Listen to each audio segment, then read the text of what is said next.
ஏசாயா தீர்க்கதரிசன புஸ்தகம் 54:17 வாசிங்க. ஏசாயா 54:17.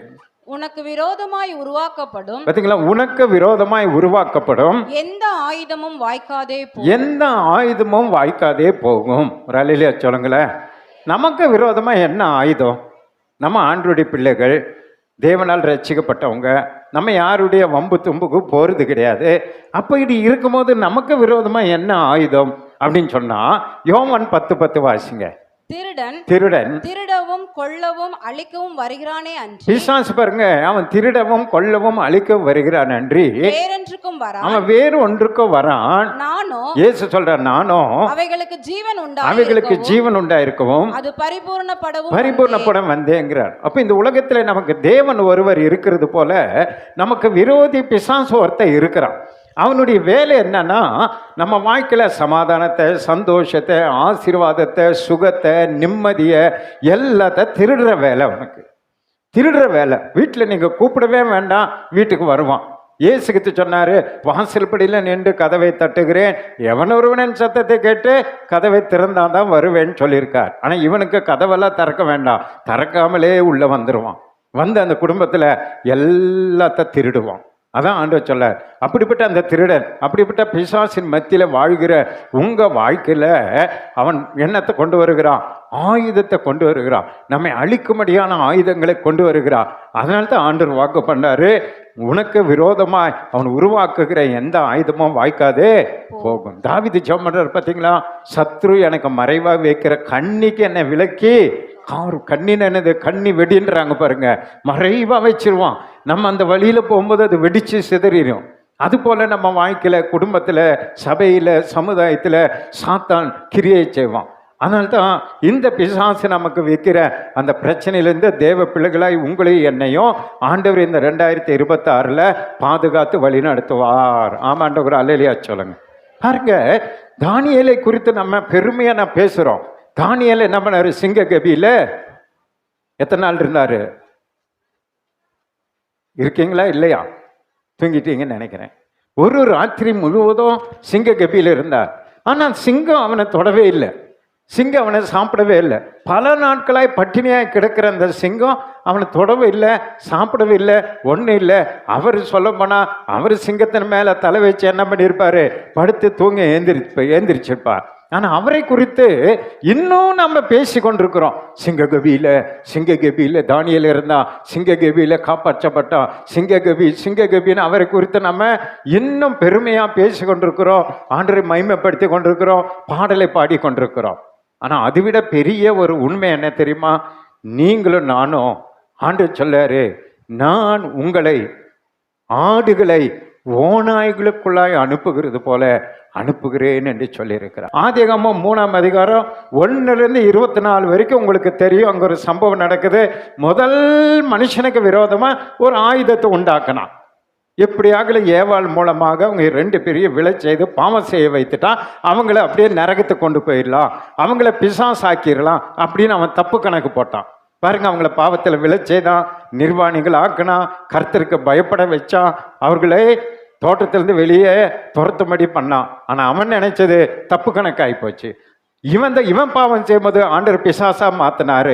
ஆனால் அவருடைய கையினால சிசித்து அவருடைய ஜீவ சுவாசத்தை கொடுத்து ஜீவாத்மாவை உண்டாக்கின மனுஷ பாவம் செய்யும்போது அவனை பிசாசா மாத்தல, அவனுடைய பாவத்தை மன்னித்து ஆண்டவர் அவனுக்கு ஒரு ரட்சிப்பை கொடுத்தார். புரியுதனுக்கு ஒரு அலையிலே சொல்லுங்க. இப்படி பண்ணுவாருன்னு அவனுக்கு தெரியாது.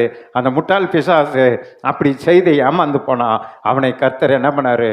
மீண்டும் ஒரு வாழ்க்கையை கர்த்தர் அவனுக்கு கொடுத்தார்.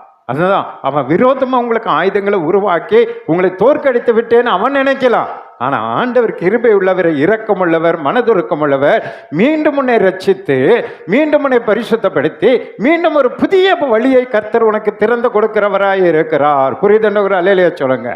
இப்ப செய்தி கேட்கிற உங்களுடைய வாழ்க்கையில் இந்த 2026 ஒரு புது வழியை கர்த்தர் திறக்கிறார்.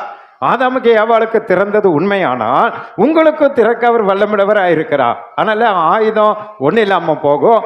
நீங்க மீண்டும் ரட்சிக்கப்படுவீங்க, மீண்டும் கர்த்தருக்காக புது வழியில நீங்க உற்சாகமா நடை போடுவீங்க. நம்புறவங்க மட்டும் கரங்களை தட்டி ஆண்டவர் சந்தோஷப்படுத்துங்க. எஸ்தர் புஸ்தகத்தில் 7ஆம் அதிகாரத்தில் 9-10 வசனத்தை பார்த்தீங்களா, இந்த மொர்தெகாய்க்கு விரோதமா ஆமான் அங்கே செய்த பித்தலாட்டங்களை நீங்க பார்க்கலாம். அவனை தூக்கு மரத்தில் போட்டு எப்படியும் அவனை கொன்று விட வேண்டும் என்று சொல்லி பலவிதமான காரியங்களை சத்ரு அவன் மூலமாய் கொண்டு வந்தான். ஆனால் நடந்த சம்பவம் என்னது, அவன் உண்டாக்கின அந்த தூக்கு மரத்தில் அந்த ஆமானத்தான் அந்த ராஜா தூக்கி கொன்று போட்டானே தவிர இந்த மொர்தெகாய் என்னானாரு, பெரிய ராஜா ஸ்தானத்துக்கு கர்த்தர் அவரை உயர்த்தினார். வரலையிலே சொல்லுங்களேன். இன்றைக்கு உங்களுக்கு விரோதமா, உங்க குடும்பத்துக்கு விரோதமா பொய்யாய் சொல்லி உங்களை கஷ்டப்படுத்தி கொண்டிருந்தாங்கன்னா, அந்த தண்டனை நீங்க அனுபவித்து கொண்டிருந்தீங்கன்னா 2026 பாருங்க, கர்த்தர் அதிலிருந்து விடுதலையாக்கி இந்த மொர்தெகாயை போல மீண்டும் அந்த உயர்ந்த நிலைக்கு உங்களை கொண்டு வருவாரே தவிர உங்களுக்கு விரோதமாய் உருவாக்கப்படுகிற அந்த ஆயுதங்கள் என்ன ஆகும், வாய்க்காதே போகும். அவன் எப்படி அவங்களை கொண்டுடணும்னு சொல்லி பெரிய தூக்கு மரத்தை உண்டாக்கினான். கஷ்டம் அது யாருக்கே அது போனது, அவனுக்கே அது மாறினது. அதான் நம் கர்த்தர். ஒரு அலையிலே சொல்லுங்களேன். எஸ்தருடைய இந்த மொர்தெகாயுடைய அந்த விசுவாசம், அந்த ஜபம், அந்த வைராக்கியம் தேவ பிள்ளைகளுக்காக, அவங்களுடைய மீட்புக்காக, அவங்க ரட்சிப்புக்காக, அவங்க இருவரும் பட்ட அந்த பாடுகளை கண்ட தேவன் அவங்களுக்கு இருவரையும் கர்த்தர் மேன்மைப்படுத்தினான். இன்றைக்கு சேவூர் சுற்றி இருக்கிற மக்களின் ரட்சிப்புக்காக நீங்கள் ஜெபத்திலும் உபவாசத்திலும் வாஞ்சியோடு தாகத்தோடு கூட அவர்களுக்காக நீங்கள் ஜெபம் பண்ணி ஆத்துமாக்களை ஆதாயப்படுத்துறதுல எஸ்தரை போல ஒரு மொர்தெகாயை போல வாஞ்சை தாகம் உள்ளவர்களாக நீங்கள் மாறினீங்கன்னா உங்களுக்கு விரோதமாய் உருவாக்கப்படுகிற எந்த ஆயுதமோ வாய்க்காதே போகும். ஏன்னா ஆண்டவருக்கு அப்படிப்பட்ட ஆட்கள் வேணும், அப்படிப்பட்ட நபர்கள் வேணும். ஆத்துமாக்களை ஆதாயப்படுத்துகிற அந்த அந்த தேவ பிள்ளைகள் மேல ஒரு வைராக்கியம் வேணும். பாருங்க, அவங்க யூத ஜனங்கள் மேல அவங்க 2 பேரும் வைராக்கியம் கொண்டு உபவாசித்து அவங்க ஜெபித்ததுனால ஆண்டவர் 2 பேருக்கு ஒரு மேன்மையை கர்த்தர் அங்கே கொடுத்தா. ஆயுதத்தை உண்டாக்கின அந்த ஆமானை கர்த்தர் தூக்கில தொங்கி கொண்டு போட்டார். அதான் அது சொல்ல, இந்த வருஷத்துல நீங்களும் நானும் கர்த்தருக்காக எழுந்து பிரகாசிப்போம், கர்த்தருக்காக வைராக்கியம் கொள்வோம், ஆத்துமாக்களை ஆதாயப்படுத்துவோம். நமக்கும் நம் குடும்பத்துக்கும் நம்முடைய பிள்ளைகளுக்கு விரோதமாக சாத்தான் உருவாக்குற ஆயுதங்களை கர்த்தர் முன்னென்று வாய்க்காதே போக பண்ணுவார். கரங்களை தட்டி ஆண்டவரை சந்தோஷப்படுத்த பார்க்கலாம். மறுபடியும் அந்த தானியேல் வருது பார்த்தீங்களா, தானியேல் 6ஆம் அதிகாரம் 19-24 வரைக்கும் அங்கே அந்த ராஜா வந்து நின்று அங்கே பேசுகிறார், தானியேல்கிட்ட பேசுகிறார் பாருங்க. அதை மட்டும் வாசிங்க பார்க்கலாம். காலமே கிழக்கு வெளுக்கும் போது ராஜா எழுந்திருந்து சிங்கங்களின் கெபிக்கு தீவிரமாய் போனான். ராஜா கெபியின் கிட்ட வந்தபோது துயர சத்தமாய் தானியேலை கூப்பிட்டு, பாருங்க அவருக்கு என்ன விசுவாசம் பாருங்க. இவர் ஜெபித்த ஜெபத்துக்கும் ஆராதனைக்கும் இவனை சிங்கம் சாப்பிட்டுருக்காதுன்னு ராஜா விசுவாசிக்கிறாரு. புரியுது உங்களுக்கு? நமக்கு அந்த விசுவாசம் இருக்குதா? ராஜா விசுவாசித்து வந்திருக்கிறார், வந்துட்டு பேசுறாரு. அந்த கெபியை பார்த்து எட்டி பார்க்கல, இருக்காரான்னு தேடி பார்க்கல, அவர் விசுவாசமா தானியேலேன்னு கூப்பிடுறாரு பாருங்க. கூப்பிட்டு, தானியேலே ஜீவனுள்ள தேவனுடைய தாசனே, நீ இடைவிடாமல் ஆராதிக்கிற உன் தேவன். பாத்தீங்களா, இதெல்லாம் ராஜாக்கு தெரிந்திருக்குது. அருமையான தேவனுடைய பிள்ளைகளே, நீங்க ஜெபிக்கிறதும் துதிக்கிறதும் ஊழிய செய்யறதோ கர்த்தருக்கண்ட வைராக்கியமாய் வாழ்கிறதோ உங்களுடைய எதிரிகளுக்கு தெரிந்திருக்க வேண்டும். கரங்களை தட்டி ஆண்டவர் சந்தோஷப்படுத்துங்க. நீங்க ஜெபிக்கிறீங்க, தேவனுடைய பிள்ளைகள் என்பது உங்க வீட்டை சுத்தி இருக்கிறவங்களுக்கு தெரியணும், உங்களுக்கு விரோதமா நிற்கிறவங்களுக்கு தெரியணும். இவங்க சாதாரணமான ஆள் கிடையாது, இவங்க ஜெபிக்கிறவங்க, இவங்க துதிக்கிறாங்க, இவங்க ஏதோ தேவனுடைய பிள்ளைங்கன்றது அவனுக்கு தெரிந்திருக்கு பாருங்க. அதனால அவன் வந்து கேட்கறான், என்ன நடக்குது? நீ இடைவிடாமல் ஆராதிக்கிற உன் தேவன், பாத்தீங்களா தெரிந்திருக்குது, நீ இடைவிடாமல் ஆராதிக்கிற உன் தேவன் உன்னை சிங்கங்களுக்கு தப்புவிக்க வல்லவராய் இருந்தாரா என்று தானியேலை கேட்டான். சிங்கத்துக்கு தப்புவிக்க அவர் வல்லவராய் இருந்தாரான்னு கேட்கறான். அப்பொழுது தானியேல், ராஜாவே என்றும் வாழ்க, ஆமென், நீங்க என்றும் வாழ்க, சிங்கங்கள் என்னை சேதப்படுத்தாதபடி, இந்த சிங்கல்ல என்னை சேதப்படுத்தாதபடி தேவன் தம்முடைய தூதனை அனுப்பி, பாருங்க தேவ தூதரை அனுப்பி அவைகளின் வாயை கட்டி போட்டார், வாயெல்லாம் கட்டி போட்டார். ஏனென்றால் அவருக்கு முன்பாக நான் குற்றமற்றவனாய் காண. அதுதான் நாம் ஆண்டவருக்கு முன்பாக நம்ம எப்படி இருக்கணும்? குற்றமற்றவர்களாய் இருந்தா உங்களுக்கு விரோதமாய் உருவாக்கப்படுகிற ஆயுதங்கள் வாய்க்காதே போகும். குற்றமற்றவனாய் இருந்த ராஜாவாகிய உமக்கு முன்பாகவும் ராஜாவுக்கு முன்பாகவும் நீதிகேடு செய்ததில்லை. கவர்மெண்ட்டுக்கு விரோதமாகவும் நம்ம என்ன பண்ணக்கூடாது? நீதிகேடு செய்யக்கூடாது. அப்பொழுது ராஜா தன்னில் மிகவும் சந்தோஷப்பட்டு தானியேலை கெபியிலிருந்து தூக்கிவிட சொன்னான். பாருங்க, அப்ப ஒரே சந்தோஷம் ராஜாக்கு, ஆச்சரியப்பட்டு தூக்கிவிட சொன்னான். அப்படியே தானியேல் கெபியிலிருந்து தூக்கிவிடப்பட்டான். அவன் தன் தேவன் பேரில் விசுவாசித்திருந்தபடியால், பாத்தீங்களா, தேவன் பேரில் விசுவாசித்து நாம இந்த 2027 நம்ம தேவன் பேர்ல எப்படி இருக்கணும்? விசுவாசமா இருக்கணும். வார்த்தை விசுவாசமான வார்த்தையா நீங்க பேசணும். அவிசுவாசமான வார்த்தை பேசவே கூடாது. அது நடக்காது பாஸ்டர், இது நடக்காது பாஸ்டர், எல்லாமே எப்படி இருக்கணும்? நம்ம ஜெபம் பண்ணுவோம், ஆனா விசுவாசிக்க மாட்டோம். நம்முடைய விசுவாசத்துல தான் ஆண்டவர் சிங்கத்தின் வாயை கட்டுகிறான். நம்ம விசுவாசித்தான் நமக்கு விரோதமாய் உருவாக்கப்படுகிற ஆயுதங்கள் வாய்க்காதே போகும். அது சாதாரண பல்லு புடுங்கிற சிங்கம் கிடையாது. அடுத்த வசனத்தை வாய்ச்சி பாருங்க. தானியேலின் மேல் குற்றம் சாட்டின மனுஷரையோ வென்றால், இப்ப தானியேல் மேல் குற்றம் சாட்டின மனுஷனோ வென்றால் ராஜா கொண்டு வர அவங்களெல்லாம் ராஜா கொண்டு வர சொன்னான். அவர்கள் குமாரரையும் அவங்க பிள்ளைகளையும் அவர்கள் மனைவிகளையும் சிங்கங்களின் கெபியிலே போட்டார்கள். அது உனக்கு விரோதமா ஒரு மனுஷன் வந்தானா குடும்பத்தையும் ஆண்டவர் அழிச்சிருவார். பார்த்தீங்களா, அதான் பிரச்சனை. அதான் ஆண்டவர் சொல்றார், உனக்கு விரோதமா உருவாக்கப்படுகிற எந்த ஆயுதமோ உன்னை தொடுகிறவன் என் கண்ணின் கருவிலியே தொடுகிறான். ஒருத்தனை கண்ணை தொட்டா எப்படி இருக்கும்னு நினைச்சு பாருங்க, எவ்வளவு கோபம் வரும். அது போல உங்களை தொட்டா ஆண்டருடைய கண்ணை தொடுறாங்க. அதனால குடும்பமா க்ளோஸ் பண்றாரு பாருங்க. எல்லாத்தையும் சிங்க கெபிக்குள்ள போடுறாரு. சிங்கம் இப்ப என்ன பண்ணுது பாருங்க, அதான் மேட்ரு. அவர்கள் கெபியின் அடியிலே சேரும் முன்னே மேல இருந்து அவங்க கீழே விழுகிறதுக்குள்ள சிங்கங்கள் அவர்கள் மேல் பாய்ந்து, சிங்கம் மேல எகிரி பாய்ந்து அவர்கள் எலும்புகள் எல்லாம் நொறுக்கி போட்டது. அவங்க கீழே விழுகிறதுக்குள்ள இது சாப்பிட்டுருச்சு. எவ்வளோ பசியா இருந்திருக்கும் அந்த சிங்கம் பாருங்க. அப்படிப்பட்ட சிங்கத்தின் மத்தியில தானியேலை எப்படி வச்சிருந்தாரு? அமைதியா தூங்க வச்சிருந்தார். இந்த 2026 உங்களுக்கு அமைதியான ஆண்டு. சிங்கத்தின் வாயெல்லாம் கட்டுவார், எல்லா வாயும் கட்டிடுவார். நீங்க அமைதியா சந்தோஷமா மகிழ்ச்சியா நாம இருக்கும்படி கர்த்தர் உதவி செய்வான். எத்தனை பேர் நம்புறீங்க? தேசம் முழுவதும் போராட்டம் இருக்கலாம், தேசம் முழுவதும் பிரச்சனை இருக்கலாம். அந்த சிங்கத்தெல்லாம் ஆண்டவர் கட்டிடுவாரு, உங்களை தொடார். அதான் அங்க நடந்த சம்பவம். அதுபோல தானியேலுக்கு போல நமக்கு விரோதமாய் உருவாக்கப்படுகிற ஆயுதங்களை வாய்க்காதே போக போனோம். அதே போல தானியேல் 3ஆம் அதிகாரத்தில் ஒரு அற்புதம் நடக்குது. சாத்ராக், மேஷாக், ஆபேத்நேகோ அவங்களுக்கும் பாருங்க, தானியேல் செபித்து விசுவாசத்தினால தப்பு வித்தார். இவங்க 3 பேர் பாருங்க, அதே விசுவாசம் தான் அறிக்கையிடுறாங்க. எங்களை தப்பு வித்தாலும் தப்பு விக்காமல் போனாலும் நீ நிறுத்தின இந்த பொற்சிலையை மட்டும் நாங்கள் என்ன பண்ண மாட்டோம், வணங்க மாட்டோம், விழமாட்டோன்ற. அதே போலத்தான் இன்று கடைசி நாட்கள்ல நீங்களும் நானும் அப்படிப்பட்ட தைரியம் உள்ளவங்களா இருக்கணும். எது வந்தாலும் சரி, சாத்ராக், மேஷாக், ஆபேத்நேகோவை போல ஒரு தெய்வ பக்தி, ஒரு தெய்வ வைராக்கியம் வரணும். பாருங்க, அத்தனை பேர் விழுந்து வணங்குறாங்க, இவங்க 3 பேர் அப்படியே நிக்கிறாங்க தைரியமா. எதுக்குள்ள? அப்படியே நெருப்புக்குள்ள போடுறாங்க. அங்கேயே சிங்க கபி, இங்க எரிகிற நெருப்பு, அது இன்னும் 7 மடங்கு சூடு பண்றாங்க. ஆனா தூக்கி உள்ள போடுறாங்க. அங்க சிங்கத்தின் வாயை கட்டினா, ஆனா இங்க நெருப்புல அவர்களோடு கூட தேவனும் உலாவினார். கரங்களை தட்டி ஆண்டவர் சந்தோஷப்படுத்துங்க.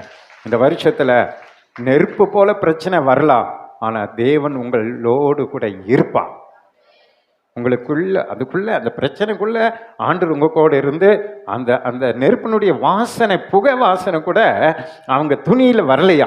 அவங்கள வெளியே கூட்டு வந்து பார்த்தா அந்த புகை வாசனை கூட அவங்க ட்ரெஸ்ல இல்லை. அந்த அளவுக்கு கர்த்தர் அவங்களை என்ன பண்றாரு, பாதுகாக்கிறவராக இருக்கிறார். இந்த வருஷத்துல ஆண்டவர் சொல்லாரு, உனக்கு விரோதமாய் உருவாக்கப்படும் எந்த ஆயுதமா வாய்க்காதே போகும். அது அக்னியா இருக்கலாம், அது சிங்கமா இருக்கலாம், தண்ணீரா இருக்கலாம், அது மந்திரமா இருக்கலாம், சூனியமா இருக்கலாம், உன்னுடைய பிரச்சனையா இருக்கலாம்.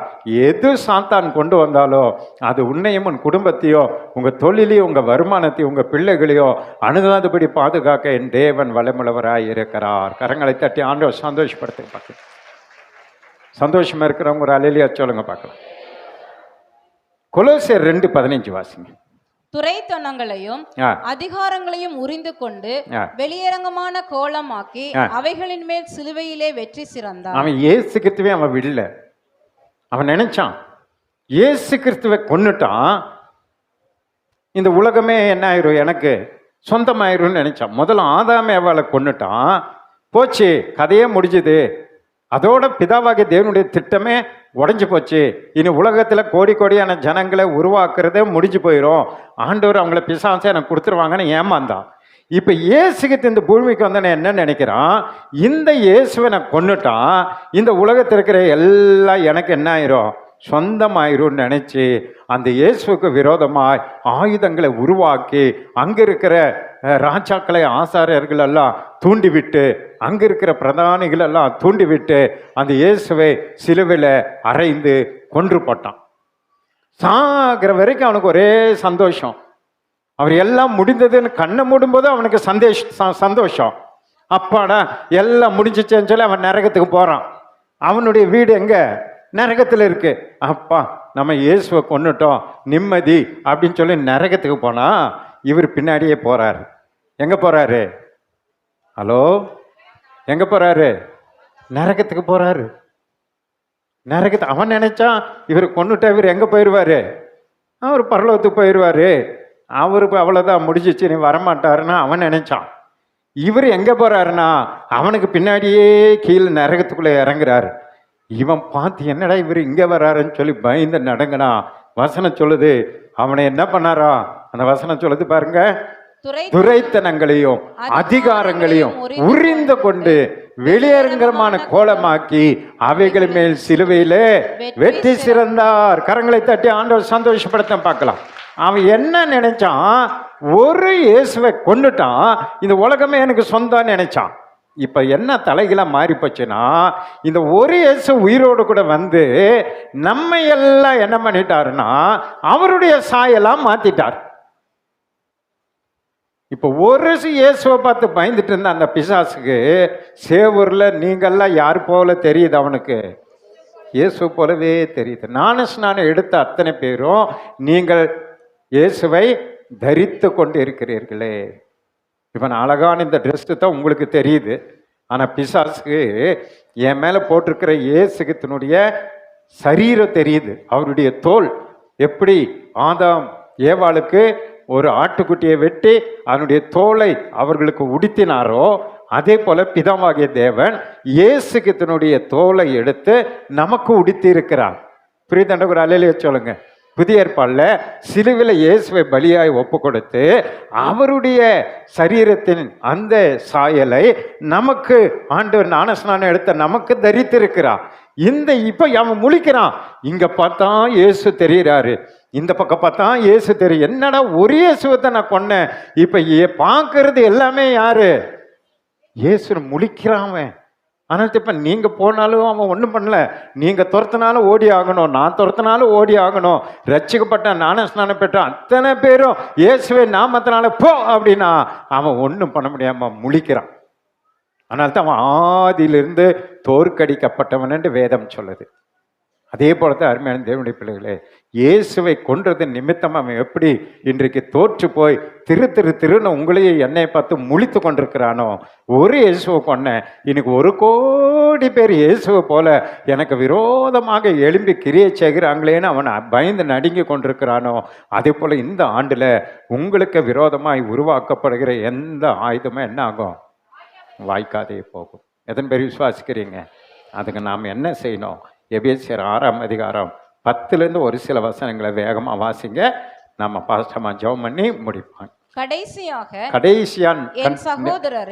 நினைச்சுக்கங்க, நம்மளை பார்த்து சொல்றாரு, கடைசியா என் சகோதரரே கர்த்தரிலும் அவருடைய சத்துவத்தின் வல்லமையிலும் பலப்படுங்க. இதான் நம்முடைய வேலை. 2026ல உங்களுக்கு விரோதமான ஆயுதங்கள் எல்லாம் வாய்க்காதே போகணும்னா நீங்க கர்த்தருக்குள்ள கர்த்தருடைய சத்துவத்தின் வல்லமையில நீங்க என்ன ஆகணும்? பலப்படணும்னா டெய்லி பைபிள் படிக்கணும், ஜெபம் பண்ணணும், துதிக்கணும், ஆவியில நிரம்பணும், தியானிக்கணும். அதுல உங்களை நீங்க பலப்படுத்தி கொள்ளணும். ஏன்னு சொன்னா ஒரு எதிரி உங்களுக்கு இருக்கிறான், விரோதமா கிரியை செய்கிற பிசாசு ஒருத்தர் இருக்கிறான். அதனால பெரியவங்க, முதியவர்கள், வாலிபர்கள், சிறு பிள்ளைகள் எல்லாரும் நீங்க பலன் அடையணும். நீங்கள் பிசாசின் தந்திரங்களோடு எதிர்த்து நிற்க திராணி பார்த்தீங்களா? எதுக்கு நம்ம பலன் அடையணும்னா, பிசாசு தந்திரம் உள்ளவன். அந்த தந்திரம் உள்ளவனுக்கு எதிர்த்து நிற்க திராணி, நீங்க அதுக்கு தகுதி உள்ளவர்கள் ஆகும்படி தேவனுடைய சர்வாயுத வர்க்கத்தையும் தரித்துக் கொள்ளுங்கள். பார்த்தீங்களா? தேவனுடைய சர்வாயுத வர்க்கம் நிறைய நமக்காக மிலிட்ரி மாதிரி ட்ரெஸ் வைத்திருக்கிறார். அது ஒவ்வொன்றா எடுத்து போட்டுக்கங்கன்றார். புரியுதுன்னு ஒரு அலையிலே சொல்லுங்க. அது உங்களுக்கும் தெரியாது, மற்றவங்களுக்கு தெரியாது, ஆனால் பிசாசுக்கு தெரியும். அதை நீங்கள் போட்டிருக்கிறீங்களான்னு யாருக்கு தெரியும்? பிசாசுக்கு தெரியும். அது என்ன ட்ரெஸ்ஸு? ஏனெனில் மாம்சத்தோடும் ரத்தத்தோடும். ஏன் அதை நீங்கள் போட்டுக்கணும்னா, உலகத்தில் மாம்சத்தோடும் ரத்தத்தோடும் நமக்கு என்ன இல்லை? துரைத்தனங்களோடும். இருங்க, மாம்சத்தோடும் ரத்தத்தோடும் நமக்கு என்ன இல்லை? போராட்டம் இல்லை. எப்போ பார்த்தாலும் எனக்கு அந்த பலவீனம், எனக்கு இந்த பாவத்தை விட முடியல, எனக்கு இந்த சண்டையை நிறுத்த முடியல, எப்போ பார்த்தாலும் மாமியார் சண்டை, மருமக சண்டை, அண்ணன் தம்பி, இதெல்லாம் ரத்தத்தோடு போராடுற சண்டைங்க. நம்முடைய ஆவியில், நம்முடைய சரீரத்தில் பலவீனம். இப்போ இதுக்காக நம்ம இப்படி இல்லை, இதுவே சொல்லிட்டு இருக்கக்கூடாது. என்னால் இன்னும் இது முடியல, அது முடியலன்ட்டெல்லாம் நம்ம வாழக்கூடாது. புரியுதா? நமக்கு மாம்சத்தோடு ரத்தத்தோடு இங்கே போராட்டம் கிடையாது. அதெல்லாம் என்னைக்கோ நம்ம ஜெயித்திருக்கணும். இப்போ நமக்கு என்ன போராட்டம்னு அங்கே சொல்ல, மாம்சத்தோடு ரத்தத்தோடு போராட்டம் இல்லை, துரைத்தனங்கள். அப்படின்னா யாரு? பிசாசுங்களோடு கூட. மத்திய 24 சொல்லுது, உங்களை ஜெயிலில் வைப்பாங்க, உங்களை கோர்ட்டு கூட்டு போவாங்க, உங்களை கொலை செய்வாங்க. நிறைய போராட்டம் நமக்கு இருக்கு. அப்ப அந்த அதிகாரங்களோடு கூட நம்ம எதிர்த்து நிற்கணும். அதிகாரங்களோடும் இப்பிரபஞ்சத்தின் அந்தகார லோகாதிபதி, பிரபஞ்சத்தின் அந்தகார லோகாதிபதி, இந்த பூமிக்கே பிசாசு தான் அதிகாரியா இருக்கிறான். அவனோடும் வானமண்டலங்களில் உள்ள பாருங்க, வானமண்டலத்தில் நிறைய பொல்லாத ஆவிங்க இருக்குது. ஆவிகளின் சேனைகள் ஒரு பெரிய கூட்டம் இருக்குது. அந்த சேனைகளோடு நமக்கு என்ன உண்டு? போராட்டம். போச்சு. வருஷத்தின் முதல் நாளே பாஸ்ட் பயமுறுத்துறாரு. வாக்குத்தத்தை செய்து கொடுக்கிறாருன்னா இவர் பிசாசு செய்து கொடுக்கிறாரு. 2026 நீங்க தப்பிக்கணும்னா, இது கடைசி காலம். பிசாச ஆண்டவர் கட்டவிழ்த்து விட்ட மாதிரி உலகத்தில் நடந்து கொண்டிருக்கிறத நீங்கள் கேட்குறீங்க செய்தியில். அதனால் நீங்கள் உங்களை பலப்படுத்தி கொள்ளலைன்னா நீங்கள் ஜெயிக்க முடியாது.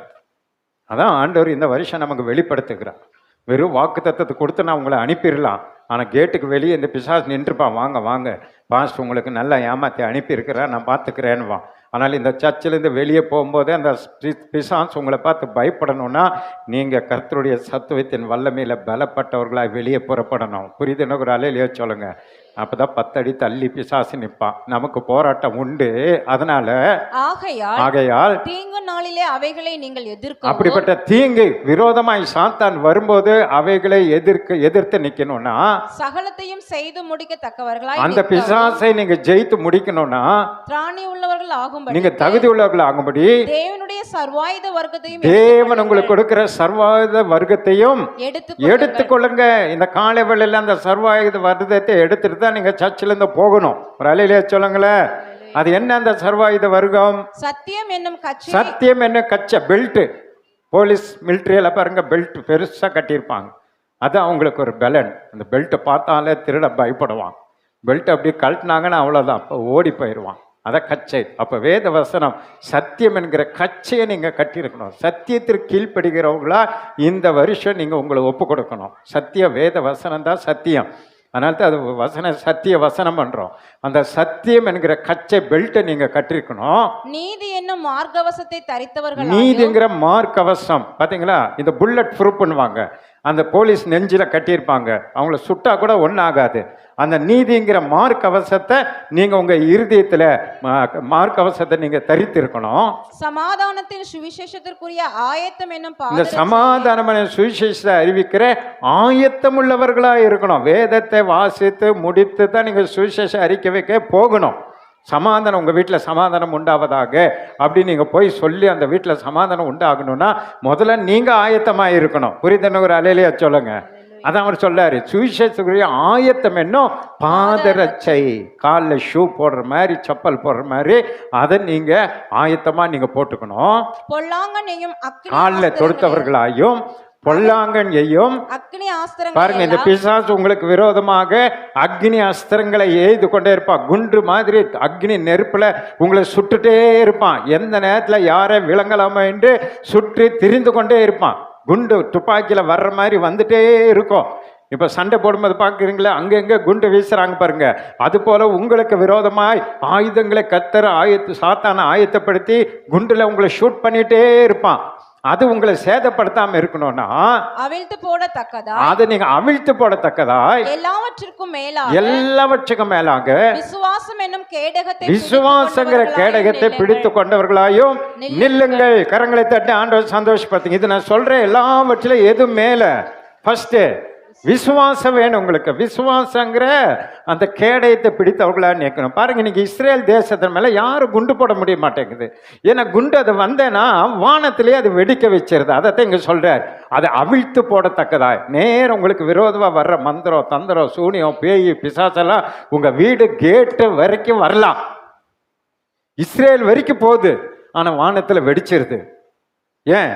அங்கே அயன் டோம் சொல்லி அவங்க தேசத்தையே அவன் மூடி வச்சிருக்கிறான். அதில் பட்ட உடனே அது வெடிச்சு சதறிடுது. அதைத்தான் இங்கே சொல்றார், அதை அவிழ்த்து போடத்தக்கதா. உங்களுக்கு விரோதமாக சாத்தான் எய்கிற எல்லா அக்னி அஸ்திரங்களும் உங்கள் வீடு வாசல் வரைக்கும் வரலாம், ஆனால் அங்கேயே பஸ்மாயிரணும். ஆகணும்னா நீங்கள் எப்படிப்பட்டவங்களா இருக்கணும்? விசுவாசம் என கேடயத்தை. அப்படி போலீஸ்காரங்க வச்சிருக்காங்க பார்த்தீங்களா, கல் அடிச்சா கூட அதில் அப்படியே பிடிச்சிக்குவாங்க கேடயம். அது போல விசுவாசத்துல நம்ம சபையார் வல்லவர்களா இருக்கணும். அவிசுவாசமா பேசக்கூடாது. ஆண்டவர் எனக்காக செய்வா, கர்த்தர் எனக்காக யாவும் செய்வா, எனக்கு விரோதமாக உருவாக்கப்படுற ஆயுதங்கள் வாய்க்காதே போகும், கர்த்தர் எனக்கு செய்யாம யாருக்கு செய்வா, என்னை ஆசீர்வதிக்காம யாரை ஆசீர்வதிப்பா, எனக்கு கொடுக்காம யாரு கொடுப்பா, இப்படிப்பட்ட வார்த்தைகளை நீங்க பேசணும். பிசாசு உனக்கு தரமாட்டார், உனக்கு செய்ய மாட்டார் சொல்லிட்டே இருப்பான். போடா சாத்தானே, எனக்கு கொடுக்காம யாரு கொடுப்பா அப்படிங்கிற அந்த கேடயத்தை வைத்து அந்த அக்னி அஸ்திரங்களை நீங்க அவிழ்த்து போட்டு கொண்டே இருக்கணும். அனுதினமும் அதை நீங்க செய்து கொண்டிருக்கணும். அப்ப நீங்க ஜெயிப்பீங்க. பிடித்து கொண்டவர்களா நில்லுங்கள். ரட்சணியம் என்னும் தலை சீராவை. ரட்சிப்பு, ஆண்டு கொடுத்த அந்த ரட்சிப்புங்கிற ஹெல்மெட் எப்போது இருக்கணும். ஹெல்மெட்டை கழட்டி வச்சுட்டு போயிடக்கூடாது. ஹெல்மெட்டை கழட்டி வச்சுட்டு போனீங்கன்னா சாத்தான் உங்களை என்ன பண்ணிடுவான்? க்ளோஸ் பண்ணிடுவான். என்னைக்குமே அந்த ஹெல்மெட் தலையில இருக்கணும். ரட்சிப்புங்கிற அந்த தலைச்சீராவையும் தேவ வசனமாகிய ஆவியின் பட்டயத்தையும் எடுத்துக்கொள்ளுங்க. இந்த ஆவியின் பட்டயம் வசனம் உங்க இருதயத்துல என்னைக்கும் ஒரு வசனமாவது நீங்க மனப்பாடம் பண்ணி ஆவியின் பட்டயத்தையும் எடுத்துக்கொள்ளுங்கள். ஒரு அலையில சொல்லுங்களேன். இதெல்லாம் உங்க கையில இருந்துச்சுன்னா உங்களுக்கு விரோதமாய் உருவாக்கப்படுகிற எந்த ஆயுதமும் வாய்க்காதே போகும். இதெல்லாம் பிசாசுக்கு தெரியும். இதெல்லாம் வைத்திருக்கிற ஒரு மனுஷனை பக்கத்துல, அந்த குடும்ப பக்கத்துல அவன் வரவே மாட்டான். இத்தனை பொருளை வச்சிருக்கிறவன் பக்கத்துல திருட வருவானா? வரமாட்டான். அதனால இந்த ஆண்டு தேவ சபையே நீங்க இதெல்லாம் கவனமாய் உங்க வாழ்க்கையில நீங்க பண்ணணும். பண்ணிட்டீங்கன்னா பட்டயத்தை எடுத்துக்கொள்ளுங்கள். எந்த சமயத்திலும் சகலவிதமான வேண்டுதலோடும், ஜெபம் எந்த சமயத்துல சகலவிதமான வேண்டுதலோடும் விண்ணப்பத்தோடும் பாத்தீங்கன்னா ஆவியில நிரம்பி ஜெபம் பண்ணணும். சும்மா 5 நிமிஷம் 3 நிமிஷம் 2 நிமிஷம் ஜெபம் பண்ணக்கூடாது. ஒரு அலையிலேயே சொல்லுங்களேன். நேரம் எடுத்து ஆவியில அன்னை பாஷை பேசி நீங்க ஜெபிக்கணும். அதன் பொருட்டு மிகுந்த மன உறுதியோடும், உங்க மனதுல பயங்கர உறுதியோடு கூட சகல பரிசுத்தவான்களுக்காக, எங்களுக்காக, சகல ஊழியக்காரர்கள் பரிசுத்தவான்களுக்காக பண்ணும் வேண்டுதலோடும் விழித்து கொண்டிருங்கள். அப்படின்னா விழித்து கொண்டிருக்கனா தூங்காம இருங்கன்னு அர்த்தம் கிடையாது. நீங்க இப்படி எல்லாம் நடக்கும், இனி நமக்காக, நம்ம சபைக்காக, பாஸ்டம்மா ஐசக் குடும்ப ஸ்டெனி இவங்களுக்காக நம்ம ஜெபம் பண்ணோம். இங்க இருக்கிற மூப்பர்களுக்காக, ஜப குழுக்களுக்காக, வாலியன்டர்ஸுக்காக, சபையில ஹெல்ப் பண்றவங்களுக்காக எல்லாம் நீங்க சொல்லி சொல்லி சொல்லி என்ன பண்ணிட்டே இருக்கணும்? ஜெபித்து கொண்டே இருக்கணும். விழித்து, அதைத்தான் விழிப்பு. யாருக்காக ஜெபிக்கிறோன்ற ஒரு விழிப்பு. தூங்காம ஜெபிக்கணும்னு ஆண்டவர் சொல்ல, யாராருக்கு ஜெபிக்கணும்ன்றத முதல்ல நீங்க அறிந்து இருக்கணும். இதெல்லாம் நம்ம சுற்றி இருக்கிறாங்க, இவங்களுக்காக ஜெபிக்கணும் என்ற ஒரு ஜெபம் விண்ணப்பம் பண்ணுகிறவங்களா நீங்க இருக்கணும். சுவிசேஷத்துக்காக சங்கிலியால் கட்டப்பட்டிருக்கிற ஸ்தானாதிபதியாகிய நீங்க போடுங்க, வசனம் வரல இங்க. சுவிசேஷத்துக்காக சங்கிலிகளால் கட்டப்பட்டிருக்கிற ஸ்தானாபதியாகிய நான் அதை பற்றி பேச பாருங்க, ஊழியக்காரர்களை நாங்கள் அதை பற்றி தைரியமா பேச வேண்டியபடி தைரியமா பேசத்தக்கதாக நான் தைரியமா என் வாயை திறந்து, பாருங்க தைரியமா இந்த இடத்துல நான் வாயை திறந்து சுவிசேஷத்தின் ரகசியத்தை அறிவிக்கிறது. இந்த சுவிசேஷத்தின் ரகசியத்தை யாருக்கும் பயப்படாம நாங்க அறிவிக்கணும். நாங்க அறிவிக்கும்படிக்கு வாக்கு எனக்கு கொடுக்கும்படி, அந்த வாக்கு தைரியம் எனக்கு ஆண்டவர் கொடுக்கும்படி எனக்காகவும் விண்ணப்பம் பண்ணுங்க. எனக்காக விண்ணப்பம் பண்ணுங்கள். நீங்க ஜெபம் பண்ண, எங்க பாஸ்டர் தைரியமா பிரசங்கம் பண்ண ஆண்டவரே, அவர் கொன்னா கூட அவர் பயப்படக்கூடாது. சாத்ராக் மேஷாக் ஆபேத்நேகோ மாதிரி தைரியமா இருக்கணும். தானியேலை போல தைரியமா இருக்கணும். பவுலை போல தைரியமா இருக்கணும். பேதுருவை போல தைரியமா எங்க பாஸ்டர் பிரசங்கம் பண்ணணும். நீங்க ஜெபம் பண்ணணும். அதான் அவர் சொல்றார், அப்படி ஒரு ஜெபத்தை நீங்கள் ஜெபிக்க பாருங்க, அந்த ஆவியானவர் எங்களுக்கு அந்த பலனை கொடுப்பா, அந்த தைரியத்தை கொடுப்பா. அப்போ ஒரு அசைவை நாங்கள் என்ன பண்ணலாம், இங்கே உண்டு பண்ணலாம். இதுதான் ஊழியக்காரர்களுக்காக நீங்கள் ஜெபிக்கிற ஜெபம். என்னன்னா, அந்த தைரியத்தை கொடுங்க, வல்லமை கொடுங்க, வரங்களை கொடுங்க. அந்த அதிகாரிகளை முன்னாடி போனாலும் அவங்க தைரியமாக பேசணும், யாருக்கும் பயப்படக்கூடாது, சத்தியத்தை சத்தியமாக பேசணும் அப்படின்னு சொல்லி எங்கள் பேரை சொல்லி நீங்கள் என்ன பண்ணணும், அனுதினமும் நீங்கள் ஜெபிக்கிறவங்களாக இருக்கணும். இப்படி நம்முடைய சபை மாறிச்சுன்னு வைங்களேன், அப்போ தான் நமக்கும் நம்முடைய சபைக்கும் நம்ம குடும்பத்திற்கும் நம்முடைய தனிப்பட்ட வாழ்க்கைக்கு விரோதமாக உருவாக்கப்படுற எந்த ஆயுதமும், வெறும் வசனத்தை கொடுக்கறதுனால பிசாசு அப்படியே கிழிச்சு போட்டு அவன் கம்மனை எல்லாம் செய்கிற வேலையை செஞ்சிட்ருப்பான். ஆனால் அந்த வசனம் உங்கள் வாழ்க்கையில், என் வாழ்க்கையில், சபையில் நிறைவேறணும்னா இது வரைக்கும் நம்ம பார்த்த லிஸ்ட்டில் கரெக்டாக நம்ம இந்த ஆண்டு செய்வோம், அந்த சாத்தான் திரும்பி பார்க்காம ஓடி போயிடுவான். புரிதனுக்கு அல்லையா சொல்லுங்க. அப்படியே எழுந்த நிலைங்க. மாஸ்டமா வந்து ஜெபம் பண்ணி முடிப்பான். Thank you Jesus. Hallelujah. ஹalleluya ஹalleluya. உனக்கு விரோதமாய் உருவாக்கப்படும் எந்த ஆயுதமும் வாய்க்காதே போகும் என்று நமக்கு கர்த்தர் வாக்கு பண்ணியிருக்கிறார்.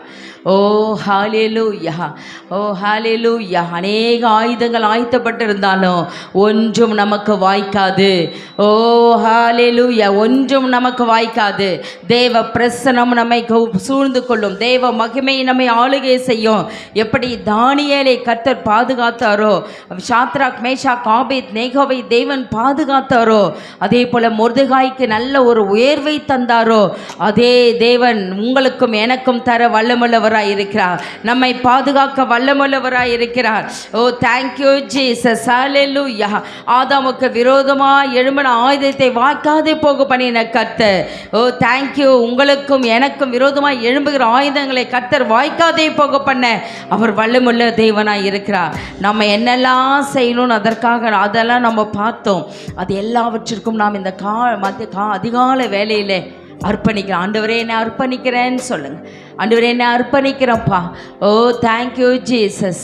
சர்வாயுத வர்க்கத்தை நான் தரித்து கொள்ளணும் ஆண்டவரே. Thank you Jesus. அப்படிப்பட்டதான் ஆண்டவரே அந்த சர்வாயுத வர்க்கத்தை தரித்து கொண்டு நான் எழும்பி ஆண்டவரை போராட எனக்கு பலன் தாங்கன்னு சொல்லுங்க. Thank you Jesus. பலன் தாங்கப்பா. அப்பா உங்கள் பிரசனத்தினாலும் உங்களுடைய பிள்ளைகளை கர்த்த நிரப்புவீராக. இந்த புதிய ஆண்டை கர்த்தனை தந்திருக்கீங்க. புதிய ஆண்டில் உங்களுடைய பிள்ளைகள் புதிய ஆசீர்வாதங்களை சுதந்திரித்துக் கொள்ளட்டும். ஓ பழையவைகள் ஒழிந்தன, எல்லாம் புதிதாயினே என்று சொன்ன வார்த்தையின்படி எல்லாம் புதிதாகட்டும் அப்பா. உள்ளங்கள் புரிதாகட்டும், உள்ளம் மறுரூபப்படட்டும் ஆண்டவரே. அப்படியே வந்தவர்கள் வந்த வண்ணமாய் அல்ல, ஒரு புதிய ஆசீர்வாதத்தோடு கடந்து செல்லட்டும் அப்பா. என்னென்ன ஏக்கத்தோடு உடைய பிள்ளைகள் வந்திருக்காங்களோ எல்லாவற்றையும் கர்த்தர் நிறைவேற்றுவீராக. வெண்கல கதவுகளை உடைப்பீராக. ஓ இரும்பு தாழ்பாடுகளை முறியும் ஆண்டவரே, இரும்பு தாழ்பாடுகளை முறிப்பீராக. அந்த காலத்திற்கு தான் புதையல்களையும் ஒளிப்படுத்திருக்கிற பொக்கிஷங்களையும் உம்முடைய பிள்ளைகள் இந்த ஆண்டிலே சுதந்திரித்துக் கொள்ள கர்த்தர் அனுக்கிரகம் செய்வீராக ராஜா. ஓ தேங்க்யூ ஜீசஸ். அது மறைந்திருக்கலாம், ஓ அந்த அரங்கத்தில் இருக்கலாம்ப்பா. எல்லாவற்றும் உம்முடைய பிள்ளைகள் பெற்றுக்கொள்ள உதவி செய்தல வேணுமா ஜெபிக்கிறோம் ஐயா. கோணலானவர்களை கர்த்தர் நேராக்குவீராக. கரட முரடானவர்களை கர்த்தனை சமமாக்க வேண்டுமாய் ஜெபிக்கிறாங்க தாவே. இந்த ஆண்டில் ஒரு புதிய நன்மைகளை காண உதவி செய்வீராக. வருஷத்தை நன்மையால் முடிசூட்டுகிற கர்த்தர் இந்த ஆண்டு முழுவதும் ஆண்டவருடைய பிள்ளைகளுக்கு நன்மைகள் உண்டாகட்டும், நன்மைகள் உண்டாகட்டும். என்னென்ன வாஞ்சையோடு வந்திருக்காங்களோ அப்பா, இந்த வருஷத்தில் இதையெல்லாம் நான் சுதந்திரிக்க வேண்டும் ஏங்கிக் கொண்டு இருக்கிறார்களோ எல்லா நன்மைகளும் ஆண்டவரை உன் பிள்ளைகள் சுதந்திரிக்க உதவி செய்வீராக. நன்மையான எந்த ஈவும் பூர்ணமான எந்தவும் பரத்திலிருந்து உண்டாகிறது. அது ஜோதிகளின் பிதாவினிடத்திலிருந்து இறங்கி வருகிறது. அதில் யாதொரு மாறுதலும் வேற்றுமை நிழலும் இல்லையே ராஜா. அந்த நன்மைகளை உம்முடைய பிள்ளைகளாக நாங்கள் சபையார் ஒவ்வொருவரும் அதை அனுபவிக்க, ஒவ்வொருவரும் அதை சுதந்திரிக்க கர்த்தர் நீர் அனுக்கிரகம் செய்தல வேணுமா ஜெபிக்கிறாங்க தாவே. கடந்த ஆண்டு முழுவதும் எங்களை கண்மணி போல பாதுகாத்தவ இந்த புதிய ஆண்டிலே எங்களை தூக்கி ஏந்தி சுமந்து தப்புவித்து நீர் வழிநடத்த வேண்டுமா ஜெபிக்கிறாங்க தாவே. இதுவரை கர்த்தாவே ஆண்டவரே உம்முடைய பாதுகாப்பின் கரம் எங்களையும் எங்கள் சபை மக்களையும் காத்தது. அதே போல இந்த புதிய ஆண்டில் உம்முடைய கரம் எங்களை வேலி அடைத்து காத்து கொள்ளட்டும் ஐயா. உம்முடைய கரத்தை நிழலினால் எங்களை மறைத்துக் கொள்வீராக. கண்மலையின் வெடிப்பிலை வைத்து எங்களை பாதுகாத்துக் கொள்வீராக. எல்லா தீமைகளுக்கும் தீங்குகளுக்கும் எங்களையுமே எங்கள் குடும்பத்தாரையும் சபையும் விலக்கி நீ பாதுகாத்துக் கொள்ள வேண்டுமாய் ஜெபிக்கிறோம். ஆக்சிடென்ட் ஆவிகளுக்கும் திடீர் மரணங்களுக்கும் தப்பி வைப்பீராக. கொடிய நோய்களுக்கும் வாதைகளுக்கும் ஆண்டவருடைய பிள்ளைகளை விலக்கி மீட்டுக் கொள்ள வேண்டுமாய் ஜெபிக்கிறாங்க. தாவே வாதை உன் கூடாரத்தை அணுகாது, பொல்லாப்பு உனக்கு நேரிடாது என்று சொன்னீரேன். அந்த வார்த்தையின்படி எந்த வாதையும் பொல்லாப்பும் உடைய பிள்ளைகளை அணுகாதபடி கர்த்தனீர் காத்து கொள்ள வேண்டுமாய் ஜெபிக்கிறாங்க. தாவே தகப்பனே உம்மை ஸ்தோத்திரிக்கிறோம் ஐயா. இரட்டிப்பான நன்மைகளை இந்த ஆண்டிலே கர்த்தனை கட்டளிடுவீராக. ஒரு ஆசீர்வாதத்தை அன்னாள் கேட்டாள் ஆண்டவரே. ஒரு குழந்தை கேட்டபோது 6 குழந்தைகளை தந்து அவளை களிப்படைய செய்த கர்த்தர் இந்த ஆண்டில் அப்படிப்பட்டதான ஆண்டவரை 1 கேட்டவர்களுக்கு ஆண்டவரை 2க்கு மேல் நீர் கொடுத்து உடைய பிள்ளைகளை ஆசீர்வதிக்க வேண்டுமா ஜெபிக்கிறாங்க. தாவே வீடு வாசல் இல்லாதவர்களுக்கு கர்த்தர் வீடு வாசலை உண்டு பண்ணி தருவீராக. கடன் பாரத்தில் தவிக்கிற பிள்ளைகளுக்கு அதிலிருந்து விடுதலையாகக்கூடிய வருமானத்தை கர்த்தனை கட்டளிடுவீராக. அப்பா போதும் என்கிற மனதிலுடனே கூட வாழுகிற அந்த ஆண்டவரை பாக்கியத்தை கர்த்தர் உம்முடைய பிள்ளைகளுக்கு தர வேண்டுமாய் ஜெபிக்கிறோம் ஐயா.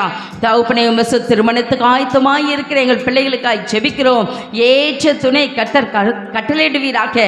அதனதின் காலத்திலே நேர்த்தியாய் செய்கிற தகப்பன் இந்த ஆண்டிலே வழி வாசலை திறந்தள்ள வேண்டுமாய் ஜெபிக்கிறாங்க. தாவே அப்பா ரட்சிக்கப்படலையே, என் கணவன் மனைவி ரட்சிக்கப்படலையே, குடும்பத்தில் சரியா எல்லா பாடுகளையும் நான் அனுபவித்து கொண்டிருக்கிறேனே என்று ஏங்கி கொண்டிருக்கிறேன் உம்முடைய பிள்ளைகளுடைய குடும்பத்தில் ஒரு சமாதானம் உண்டாகட்டும் ஐயா. ஒரு ரட்சிப்பின் சத்தம் உண்டாகட்டும் அப்பா. தொடர்ந்து உம்முடைய பிள்ளைகள் ஆண்டு குடும்பமாய் நானும் என் வீட்டாருமோ என்றால் கர்த்தரையே சேவிப்போம் என்று சொன்ன உம்முடைய வார்த்தையின்படி உம்முடைய பிள்ளைகள் குடும்பமாய் உம்மை ஆராதிக்க கர்த்தர் ஆண்டவரை அனுக்கிரகம் செய்தல வேண்டுமா ஜெபிக்கிறோம். சாத்தான் தோற்று போவானாக, சாத்தான் வெட்கப்பட்டு போகட்டும். ஓ உம்முடைய பிள்ளைகள் ஜெய கிறிஸ்துவை ஜெயபலமானவரை ஆராதிக்கிற உம்முடைய பிள்ளைகள் ஜெயத்தோடு ஜெயங்கொண்டு வாழ கர்த்தர் உதவி செய்வீராக. தொடர்ந்து நீர் காத்து கொள்ளுங்க, கிருபிக்களாய் மூடிக்கொள்ளுங்க ராஜா. என்னென்ன ஏக்கத்தோடு வந்தார்களோ உடல் வலி பலவீனங்கள் வியாதிகள் யாராலும் சுகப்படுத்த முடியவில்லையே, டாக்டர்கள் என்னை கைவிட்டார்களே என்று ஏங்குகின்ற பிள்ளைகளுக்கு தேவனால் எல்லாம் கூடும் என்ற வார்த்தையை கர்த்தர் நாங்கள் இப்போது ஆண்டவர் பிரகடனப்படுத்துகிறோம். தேவனால் எல்லாம் கூடும் என்று நாங்கள் சொல்லுகிறோம் ஐயா. ஆண்டவரே அப்படியாக உம்முடைய பிள்ளைகள் ஆண்டவரே எந்த விசுவாசித்து அதை சுதந்திரத்துக் கொள்ள கர்த்தர் உதவி செய்வீராக. கையின் பிரயாசங்களை கர்த்தர் ஆசீர்வதிப்பீராக. ஒரு நன்மையும் குறையப்பட்டு போகாதபடி சம்பூர்ண நன்மைகளால் பிள்ளைகளை நிரப்ப வேண்டுமாய் ஜெபிக்கிறாங்க. தாவே தொடர்ந்து உம்முடைய பிள்ளைகளை நீ வழி நடத்தும் அப்பா. இந்த புதிய ஆண்டு புதிய ஆசீர்வாதங்களை சுதந்திரத்தை கொண்டு ஆண்டவர் ஜெயத்தோடு வாழ கர்த்தர் உதவி செய்யுங்க. எல்லா துதியும் கனமும் மகிமையும் உமக்கே செலுத்துகிறோம். இயேசுவின் மூலம் ஜெபிக்கிறோம் எங்கள் நல்ல பிதாவே, ஆமென். என் ஆத்துமாவே கர்த்தரை ஸ்தோத்திரி, என் முழு உள்ளமே பரிசுத்த நாமத்தை ஸ்தோத்திரி. என் ஆத்துமாவே கர்த்தரை ஸ்தோத்திரி, கர்த்தர் செய்த சகல உபகாரம் மறவாதே. ஆமென். நம்முடைய கர்த்தராகிய இயேசு கிறிஸ்துவின் கிருபையும் பிதாவாகிய தேவனுடைய அன்பும் பரிசுத்தாவியருடைய அந்யோன்ய ஐக்கியமும் சமாதானமும் சந்தோஷமும் இன்றைக்கும் என்றைக்கும் சதா காலங்க நம் அனைவரோடு கூட இருப்பதாக. ஆமென். அல்லேலூயா, அல்லேலூயா, அல்லேலூயா. God bless you. கர்த்தர் உங்களை ஆசீர்வதிப்பாராக.